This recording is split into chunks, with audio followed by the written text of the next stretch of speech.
I want to make sure you know how to save a picture out of Photoshop.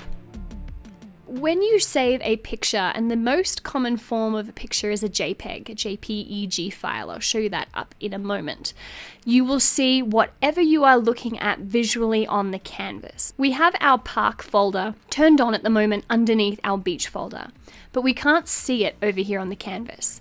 It will not show up in our image unless you can see it over here. So exactly what you're looking at here is what the image will be. We're going to save 2 pictures today. File, Save As. You can call it whatever you want. I'm going to call this one Beach.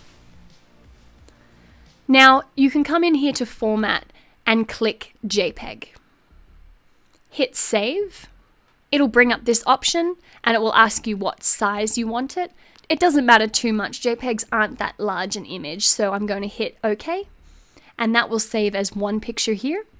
Now I'm going to do it again with our park, so I need to turn off the day at the beach so that I can save day at the park as its own separate image. I'm going to do that by turning off the entire folder. Here is day at the park.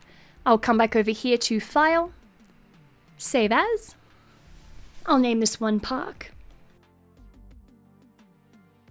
I'm going to select JPEG again, press Save, and OK.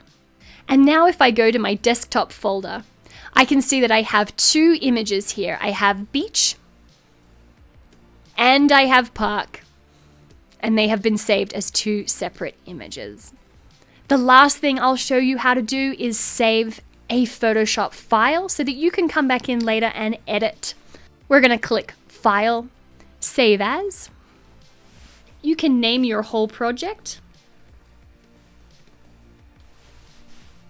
Choose where it's going to be saved, and we're going to keep Photoshop as our format. Make sure you've selected Photoshop.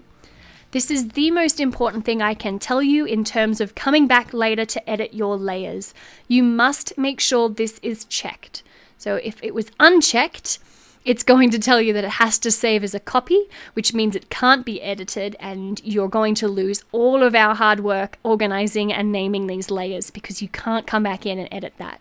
So make sure that layers is selected, hit save. You can see down the bottom it is saving the file, which includes all of our layers.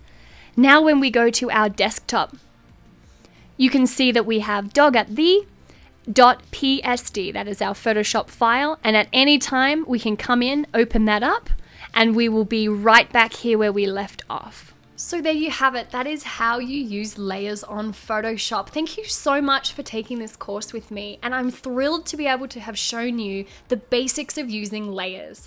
Photoshop is not to be intimidated by, although it can look very overwhelming once you're inside. So I'm glad that I was able to show you some very simple places to start. If you have any questions about Photoshop or about this course or about layers or anything in general, please leave them below. I definitely come in here and check those, so feel free to ask me any questions and I'll be as helpful as I can be. If you liked this course, please leave me a review and stay tuned because I will be bringing out some more basics on Photoshop, how to use each tool very simply, very easy for you guys so that you'll be Photoshop pros in no time.